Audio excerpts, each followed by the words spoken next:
Subscribe button को दबा दें और घंटे की आकार के बेल घंटी को भी दबा दें ताकि हमारे नए वीडियो आपको लगातार मिलते रहें।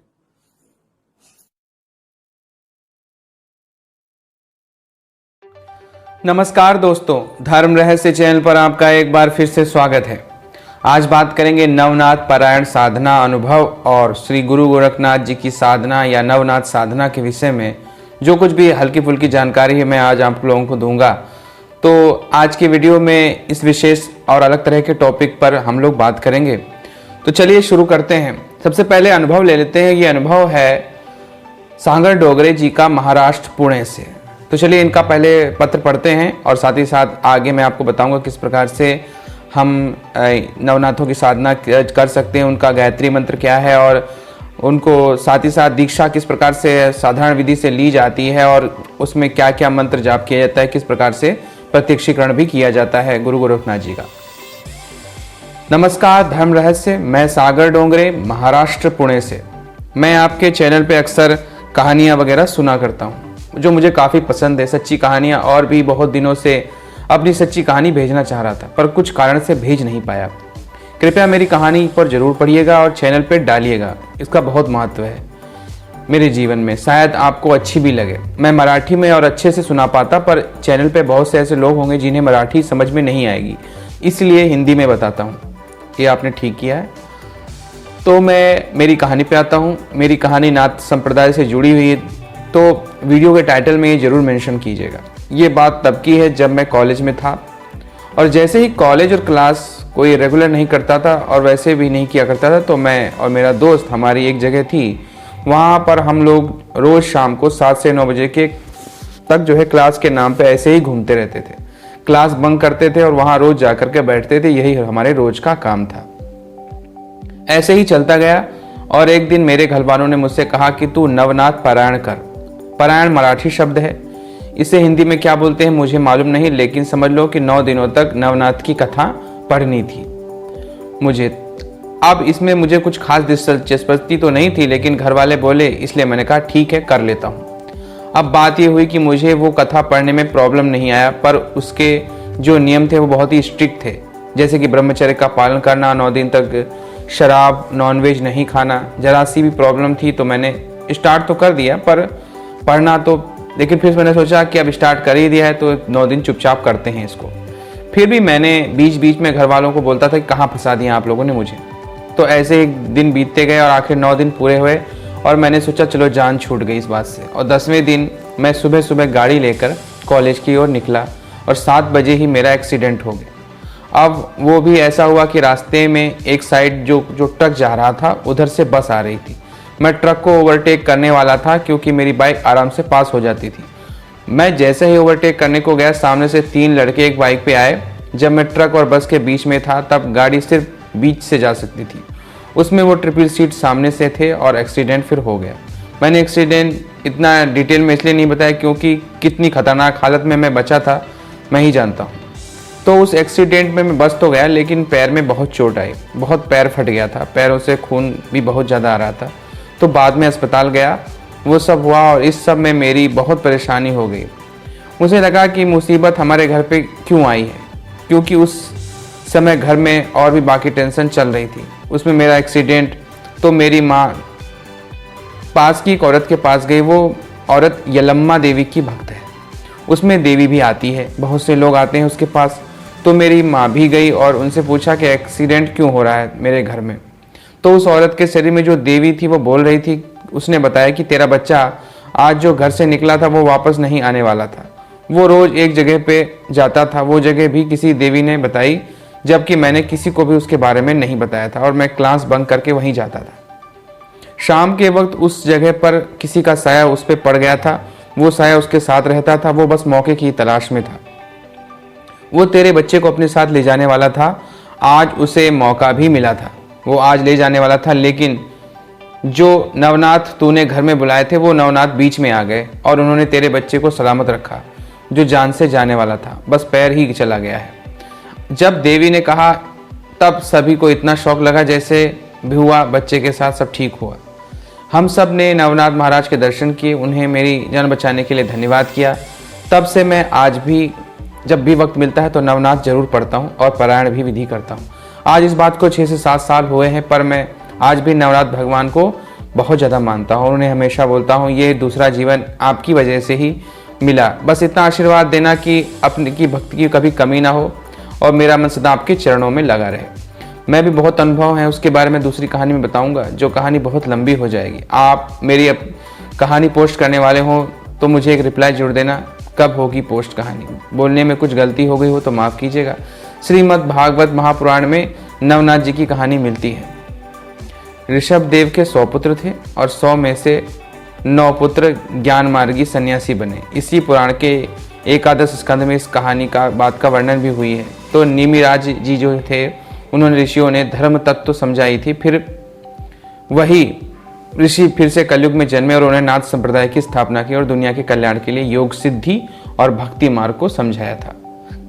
कली में मच्छिंद्रनाथ, हरि ने गोरक्ष, अंतरिक्ष ने जलेंद्रनाथ, प्रबुद्ध ने कनिफ, पिपलियान ने चरपटी, अरविहोत्रा ने वट सिद्धि नागनाथ, दुर्मिल ने भरतरी, चमच ने रेवण और कर भजन ने गहिनी। इस प्रकार इन्होंने जन्म लिया है और ये आदिनाथ शिव जी और दत्ता जी की आज्ञा से दीक्षा संप्रदाय की कहानी हुई है। तो ये तो बातें हो गई इनकी। तो मैं यहीं पे यहाँ पर कहना चाहूँगा कि जो नाथपंथी दीक्षा है और इस प्रकार से साधना की जाती है, नवनाथों के जो मंत्र हैं, गायत्री मंत्र कौन से हैं, साथ ही साथ गोरखनाथ जी को किस प्रकार से प्रसन्न किया जा सकता है, उसके बारे में अब मैं आपको अपने आप से बताता हूँ जितना भी मुझे इस बारे में थोड़ा सा ज्ञान है। तो सबसे पहले जो इनकी जो कहानी थी, इससे आप समझ ही गए होंगे कि नवनाथ विशेष रूप से रक्षा करते हैं। नवनाथ परंपरा हमारे देश में विद्यमान भी है, बहुत वर्षों से है और सिद्धि और जो गोपनीय तंत्र है उसमें भी बहुत ही ज़्यादा महारत लोगों को हासिल हो जाती है। जो लोग भी नवनाथी संप्रदाय से जुड़े हुए हैं उनको विशेष प्रकार की अलग अलग तरह की सिद्धियां प्राप्त हो जाती हैं। नागपंथ में दीक्षा की जो विधि है वो कहा जाता है कि दीक्षा ग्रहण करने के लिए पौष का महीना, माघ का महीना, फाल्गुन का, चैत्र माह और पूर्णिमा जो है शुभ मानी जाती है अगर आप नागपंथ की दीक्षा ग्रहण करते हैं। तो दीक्षा करने से पूर्व जो गुरु होता है वो शिष्य की अनेक प्रकार से परीक्षा तो लेता ही है और दीक्षा के समय सिंहनाद सुनाई जाती है और अलख निरंजन शब्द को का महत्व उनको समझाया जाता है। किस प्रकार अलख निरंजन शब्द है, उसका क्या महत्व है। पर दीक्षा की जो पद्धति उसमें होता है दर्शनीनाथ, अवगरनाथ, ये 2 संप्रदाय हैं जिनके कान में जो है आप कुंडल वगैरह देखते हैं। उसमें दर्शनीनाथ नाम से जाने जाते हैं और साधना की माध्यम से ही आप नवनाथ संप्रदाय में और अवघड़ दीक्षा वगैरह प्राप्ति की जाती है। उसको किस प्रकार से किया जाती है। तो यहाँ पर जैसे मैं आपको गुरु गोरखनाथ के दर्शन की साधना और उनकी दीक्षा की जो विधि है उसके बारे में हल्का फुल्का आपको बताना चाहता हूँ। तो इसमें सबसे पहले आपको साधना के लिए जो सामग्री होगी उसको जान लीजिए।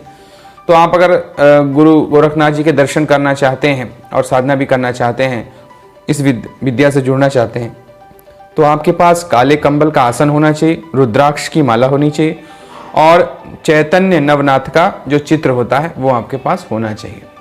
विधि इस प्रकार से है कि आप उत्तर की दिशा होनी चाहिए या पूर्व की दिशा की ओर आपको मुख करके बैठ जाना है।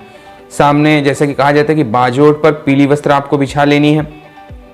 इस पर चैतन्य सद्गुरु जी एवं नैथनाथ जी की जो चित्र होती है उसकी स्थापना कर लीजिए। साथ में कलश की स्थापना भी आपको कर लेनी चाहिए। कलश अलग से बना लीजिए वहाँ पे और स्थापित कर दीजिए। फिर उसको कलश स्थापना की विधि जैसे होनी चाहिए उसी तरह की जाती है, उसी तरह आप करेंगे। दीपक पूजन करने के लिए और फिर आपको दीपक प्रज्वलित करना है। साथ ही साथ धूप दीप नैवेद्य वगैरह की स्थापना वहाँ पे कर लेनी है। फिर गुरु पूजन आपको करना होगा। साथ में आपको गुरु मंत्र की कम से कम 9 मालाएं जपनी है और ओम नमः शिवाय मंत्र की कम से कम 1 माला पहले ये सब कर लेनी है। फिर सदगुरु से साधना में सफलता के लिए और दीक्षा प्राप्ति के लिए आपको प्रार्थना करनी है और फिर श्रीनाथ की जय बोलते हुए ताली बजानी है। अब जब नवनाथ जी को प्रणाम करते हुए 9 बार नाथ मंत्र आपको बोलना है। साथ में आपको मनोकामना भी बोलनी है कि इस हेतु में कर रहा हूँ। तो जैसे बोलेंगे मैं मुखी गुरु जी का शिष्य या शिष्या अवघड़नाथ दीक्षा प्राप्ति और दर्शनों की अभिलाषा हेतु आपसे प्रार्थना करता हूँ और आप इस मनोकामना को पूर्ण कर दीजिए।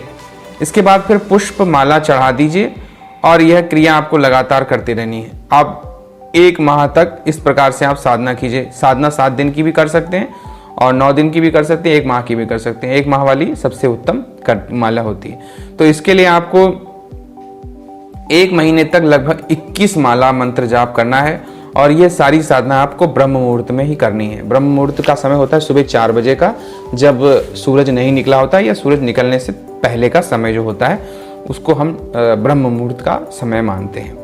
तो गोरखनाथ जी की प्रत्यक्षीकरण का जो मंत्र है वो इस प्रकार से होता है, ओम ह्रीं श्रीं गों हुं फट स्वाहा। ओम ह्रीं श्रीं गों हुं फट स्वाहा, ये मंत्र है। तो इस मंत्र को ही आपको जपना होता है। साधना समाप्ति में आखिरी दिवस पर आप गोरखनाथ जी की आपको इसमें दर्शन हो जाते हैं और साथ ही साथ सूक्ष्मपात, शक्तिपात और मंत्र दीक्षा माध्यम से दीक्षा की प्राप्ति भी होती है, इस प्रकार से बताया जाता है। ऐसा अगर साधक के साथ संभव ना हुआ तो चिंता की कोई बात नहीं है, उसके लिए उसको स्वप्न के माध्यम से उसको जरूर न जरूर कोई ना कोई संकेत या सिद्धि प्राप्त होती है। तो माला जो आपको इसमें मिलेगी वो रखी होगी आपकी रुद्राक्ष की, उसको सदैव अपने पास संभाल कर रखिए और आपको साबर साधना में शीघ्र फल भी ये प्रदान करती है और आपको विशेष रूप से शक्तिशाली बनाती है। और जैसे कि मंत्र है ही है अलख निरंजन, उसको आपको जपना चाहिए।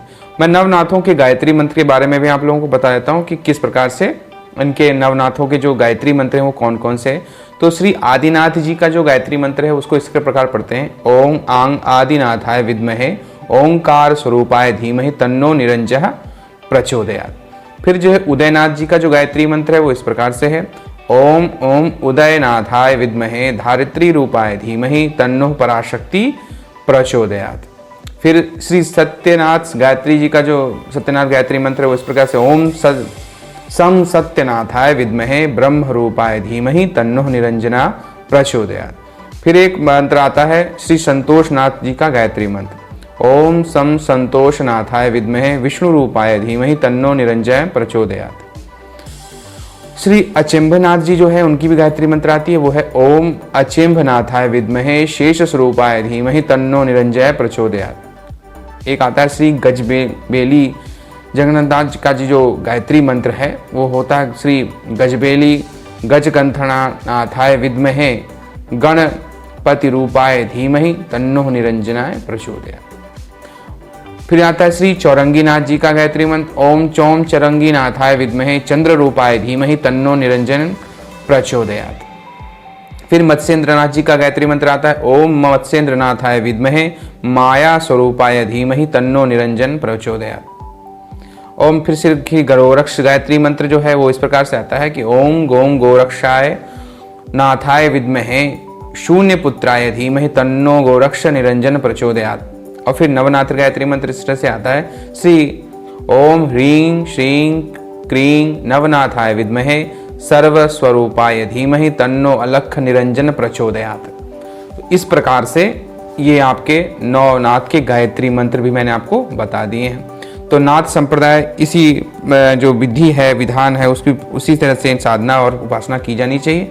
और आप अनुभव तो सुन ही चुके हैं कि किस प्रकार से नवनाथों की कृपा आप लोगों को मिलती है। आप साधनाएं उपासनाएं के लिए आप विधिवत तरीके से ही उनकी साधना और उपासना कीजिए ताकि जीवन में आपको सफलता की प्राप्ति हो। तो अगर आपको ये वीडियो पसंद आया है तो लाइक करें, शेयर करें, सब्सक्राइब करें। आपका दिन मंगलमय हो। धन्यवाद।